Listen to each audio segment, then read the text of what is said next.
Boker Tov and Shabbat Shalom to the house of Israel. And Shabbat Shalom to the house of Yehuda. Shabbat Shalom to all of the brethren who have submitted themselves under the hand of Yeshua ben Yosef, or we acknowledge him as Yeshua ben Adam, the Son of Man, because it is the Messiah, it is Yeshua, who is our mediator. It is him who will connect us back to the holiness, to the glory of the throne of our Father in heaven, who is the only one who is supreme. He is magnified. He is everything. He is the, as it says, Ehyeh Asher Ehyeh, it is, it shall be as it shall be. He shall be whatever, whenever, however, whatever he chooses at whatever disclosed time. Because as we always say, time is an employee for the Most High, Yahweh El-Yom. So thank you for your time this morning. Will not be with you long. Our Parshat, our Torah portion this week is Beshalach. And in this Torah portion and Beshalach, we see where they are sent out, or where Pharaoh sends them out. And we could look at this in comparison to going on a trip. Sometimes we go on trips, we go on vacations, and we have time to prepare. But I feel like I'm not the only one that when I leave or go out of town or do something, I feel like I always forget something, or I didn't bring everything that I needed. And in the children of Israel, their situation is that they're being sent out abruptly, fastly, in a hurry, being pushed out, thrown out, tossed out. And we could look at that, brethren, being tossed out or pushed out so quickly because they don't need to bring anything with them. Let's think spiritually just for a second. They don't need to bring any of Egypt with them, that they need to leave Egypt behind them. And when we leave our homes, when we go on vacations, we bring things. We bring our cell phones, we bring our AirPods or watches or clothes or things that we need. But when you're coming out of the house of bondage, the house of slavery, as Mitzrayim is called in the scriptures, do you need to bring anything with you? So no, they do not need to bring anything with them. So it says, reconsider when they see. That Hebrew word is birotam. So that when they see, they will they'll reconsider when they see, and they're going to be fearful, and they're going to go back. As in, they cannot go the way of the Philistine or Philistia, because if they go that way, they're going to be fearful. Well, here's a question. Why should they be fearful? What is within them when they see war, or if they see war? So leaving out of Egypt, did they bring hope with them? Did they bring fear with them? If you bring fear with you, well, fear of what? Fear of what? Death? So what did the children of Israel bring with them? When it says beril tam, we know the bet is that preposition. It can be with or in them. What is in them? What is in them that they would be with this supreme power, but will still think that they will die? So that is a question. That's something we will probably discuss and get into in our Parshat. There was so much. It's a very strong and very in-depth Parshat. The pillar of cloud and the pillar of fire. Isn't it amazing to know that the Most High, that he is with you day and night?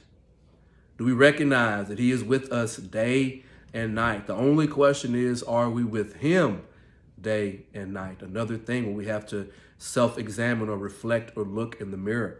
There are some futuristic implications. We see that there has been a national catastrophe in this nation of Egypt. And with that, they still go and pursue the Beta Israel, the house of Israel, in war. So with famine and chaos and destruction and loss of natural resources and death and things going on around, men will still go to war. So when we see things in the book of Revelation about all these plagues and disasters, but there's still going to be war. Well, we have the Torah has already painted that picture for us if we are willing to peel back the layers. In Exodus Shemot 16, we have where the children of Israel got a double portion so they could go into the Sabbath with everything that they needed.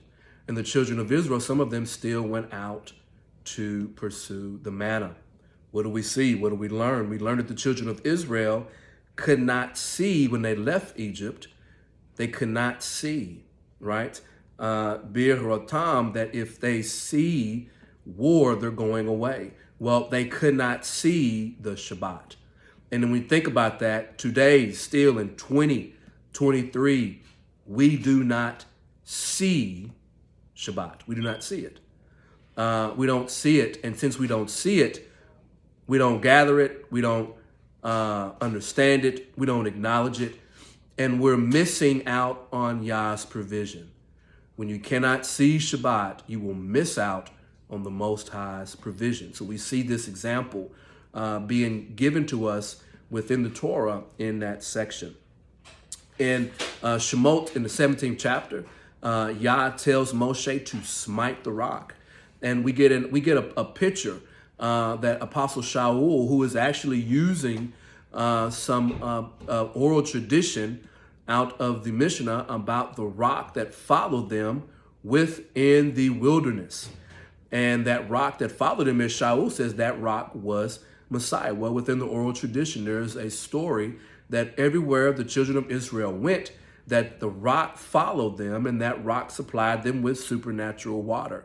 I mean, supernaturally followed them, but it provided them with natural physical water.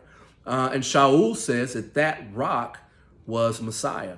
Well, the rock was struck.